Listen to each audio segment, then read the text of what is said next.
할렐루야. 하나님의 사랑과 은총이 넘치시기를 축원합니다. 오늘 8월 11일 목요일 아침입니다. 오늘도 하나님의 큰 은총 가운데서 승리하는 하루가 되기를 바라고요. 내일 또 까지 일하시면 토요일 쉬시고 또 주일날 또 교회 나오시고 하나님의 사랑과 축복이 넘치시기를 바랍니다. 오늘 말씀은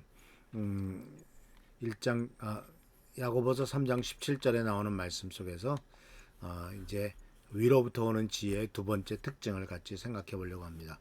3장 17절 제가 읽습니다. 그러나 위에서부터 오는 지혜는 우선 순결하고 다음으로 평화스럽고 친절하고 온순하고 자비와 선한 열매가 풍성하고 편견과 위선이 없습니다. 두 번째 특징이 바로 뭐냐면 평화스럽다라는 거죠. 하나님께서 주시는 두 번째의 그 하늘로부터 오는 지혜는, 하나님이 주시는 지혜는 평화롭다. 그래서 이 지혜는 평화를 사랑하는 사람들의 표현입니다. 지혜로운 사람들은 평화를 사랑합니다. 이것은 잠언 말씀 속에서 아주 여러 군데 잘 표현하고 나고 있는데요. 지혜로운 사람은요, 평화를 사랑하는 사람이기 때문에 평화를 사랑하는 사람의 특징을 그리고 결과를 잠언 14장 29절에 이렇게 말하고 있습니다. 좀처럼 성을 내지 않는 사람은 매우 명철한 사람이지만 성미가 급한 사람은 어리석음만을 드러낸다. 모든 것을 이해하고 있는 지혜가 넘치는 사람은 자기의 분노를 통제하지만 금방금방 성미가 급한 사람은 자기의 멍청함을 보여줄 뿐이다. 지혜로운 사람은요, 상대방을 분노하게 만들지 않아요.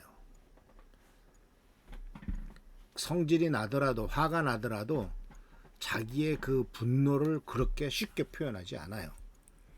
성미 급한 사람의 특징이 바로 뭐예요? 무슨 한마디만 들으면 파르르 떨고 또 자기 마음에 안 들면 그 안 들은 걸 금방금방 표현하죠. 이게 성미 급한 사람이에요. 근데 마음에 안 들어도 표현하지 않는 것, 또는 못마땅하고 마음에 안 들어도 그것을 가지고 그것 때문에 상대방을 분노하게 만들지 않는 것. 그래서 이런 사람은 평화를 사랑하기 때문에 균형을, 하모니를 유지하며 살아가요. 상대방의 분노에도 그 분노에 같이 맞받아쳐 가지고 더 크게 문제를 만들지 않아요. 성미 급한 사람은 자기 어리석음만을 드러낼 뿐입니다. 쉽게, 세상 말로 머리뚜껑이 금방금방 열린 사람은 저 사람 참 어리석은 사람이야 라고 사람들은 얘기를 할 겁니다. 그러나 정말 지혜로운 사람은 표현을 안 하고 또는 그것을 극복해 나가죠. 그런데 이 잠언 20장 3절에 보면 이런 말이 나와요. 다툼을 멀리하는 것이 자랑스러운 일인데도 어리석은 사람은 누구나 쉽게 다툰다.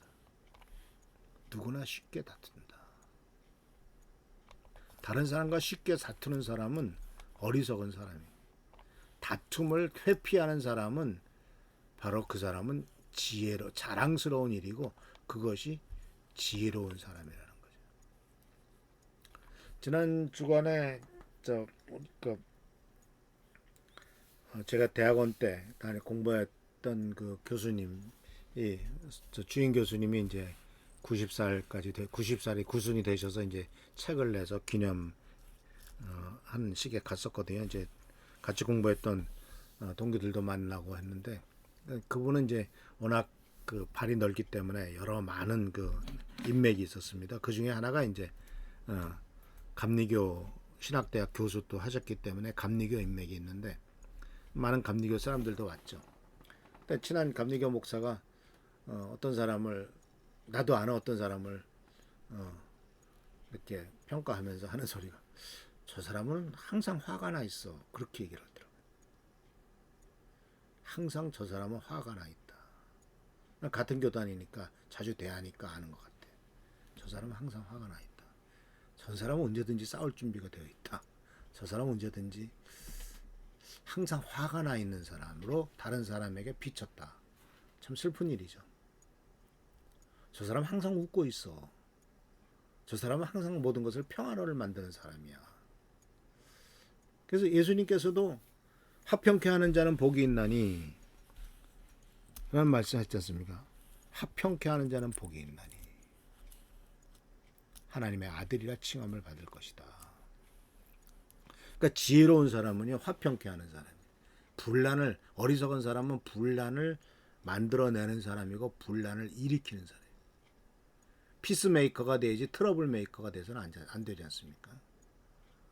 근데 참 많은 경우 정치인들은 피스메이커보다는 트러블 메이커가 잘 되기 쉬운 것 같아요. 그래서 그렇게 해서라도 다른 사람은 입에 자기가 오르내리는 것을 좋아한다고 그러잖아요. 그러니까 잊혀지는 것보다는 욕먹는 게 낫다고 생각하는, 참 어리석죠. 근데 논쟁과 분란이 왜 일어날까요?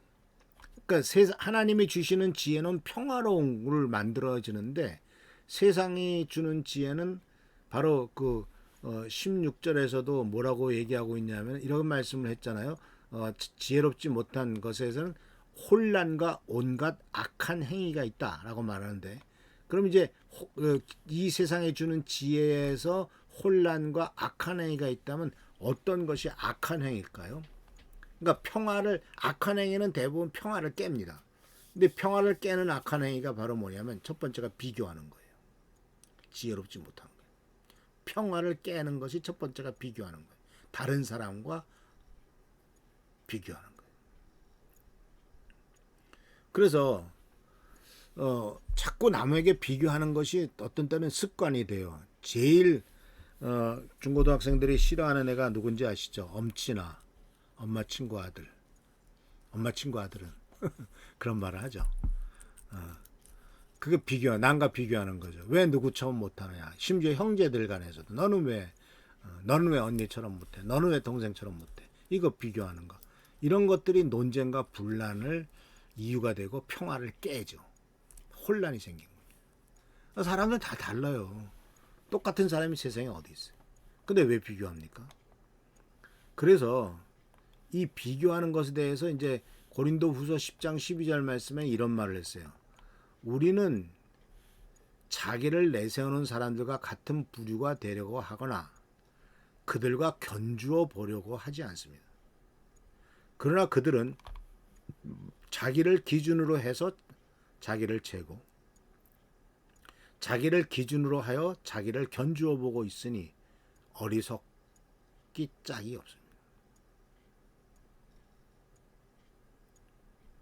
그러니까 참 어리석은 사람은 자꾸 다른 사람과 비교하는 사람이다 라고 얘기를 합니다. 지혜로운 사람은 평화를 이루는데 평화는 비교하지 않을 때 하나님이 주신 고유의 것을 인정하며 살아갈 때 지혜롭게 되죠. 그러나 혼란스럽고 분란을 일으킨 사람은 자꾸 비교해서 문제를 일으키죠.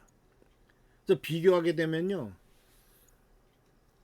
교만해지거나 아니 의기소침해지거나 둘 중에 하나예요. 내가 나보다 나 하면 교만한 거고, 내가 나보다 못하지 의기소침해지는 거죠. 비교하니까 그래요. 두 번째로 혼란을 일으키는 이유는 바로 정죄하는 거죠. 이 혼란과 악한 행위는 다 대부분 정죄하는 거예요. 비난하는 거예요. 너는 비난받아야 돼. 부끄러운 줄 알아. 다 내 잘못이야. 상대방에 대해서 계속 얘기하죠. 그러면서 우리가 조심해야 될 것이 바로 뭐냐면 단정적으로 말하고 하나 잘못을 전체로 확대하는 거예요. 너는 항상 그래. 너는 전혀. 그러니까 항상, 전혀, 또, 왜 이런 식으로 쓰는 부사들은 상당히 기분 나쁘게 만들죠. 너는 마땅히 이래야 돼. 아니, 마땅히 그런 게 어디 사람마다 다 다른데 우리가 언제 항상 잘못합니까? 전혀 착한 일 안 합니까? 그렇지 않잖아요. 그래서 이런 말을 해요. 특히 부부 사이에 수많은 작은 삽질이 결혼을 매장할 수 있다. 논쟁과 분란의 이유는 정죄하는 거고 또 문제는 뭐냐면 반박하는 거예요. 거기에 또 논쟁이 생기고 분란이 생겨요. 우리들이 잘하는 게 그거잖아요. 상대방의 말은 다 듣지 않고 말 중간에 자르고서 그냥 자기 하고 싶은 얘기만 하는 거. 그것은 상대방을 짜증나게 하는 거죠. 그래서 지혜의 비밀은 평화를 유지하는 건데요. 평화를 유지하는 것은 상대방의 잘못을 관대히 봐줄 줄 아는 거예요. 하나는 언제까지 다 따지고 삽니까? 하나를 다 어떻게 교정해가지고 삽니까? 나 자신도 그렇지 못한데, 나 자신도 완벽하지 못한데 어떻게 상대방에게 완벽을 요구하냐고요. 그렇기 때문에 분란이 생기고 문제가 생기죠. 그래서 우리가 누가 나한테 무슨 얘기를 하면은 반박하지 마십시오. 그래, 내가 많이 부족하니까. 그렇게 그냥 그러면 싸울 일 없어요. 그렇게 평화가 되는 거죠. 그래서 논쟁과 분란의 이유는 남을과 비교하고 정죄하고 말을 반박해서 계속 싸움을 이룩하는 것이 이런 것이 바로 이 세상에 소위 지혜롭다고 하는 사람이 자기 지혜를 드러내려고 하는 방법인데 주님께서는 그거 어리석은 일이다라고 주님이 말씀하고 있는 것을 볼 수가 있어요. 그래서 하나님께서 주시는 지혜는 평화를 유지하는 것입니다. 그리고 그것이 현명한 인간관계예요.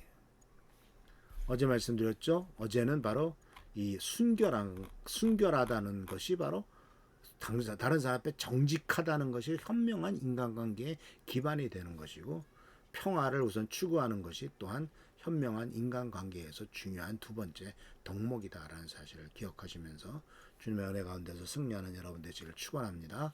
기도하겠습니다. 하나님께서 주시는 지혜는 평화를 사랑하는 것이라고 말씀하셨습니다. 우리가 다른 사람을 비난하지 않도록 도와주시고 다른 사람을과 비교하지 않도록 하시고 또 판단하고 정죄하지 않도록 하시고 또 반박하지 않도록 주님 도와주십시오. 하나님이 주신 지혜로 살아갈 수 있도록 하시고 그리하여 평화를 이루는 사람이 되고 화평케 하는 자들이 되도록 주여 축복하여 주십시오. 이것이 바로 하나님이 주신 지혜라는 것을 오늘 배웠사오니 이 말씀대로 행하며 승리하는 우리 모든 성도님들 되도록 축복하여 주옵소서. 오늘도 함께 하시고 지켜보살펴 주시길 바라옵고 예수 그리스도의 이름으로 축복하며 간절히 기도하옵나이다. 아멘. 하나님의 사랑과 은총이 넘치시기를 축원합니다. 할렐루야 축복합니다.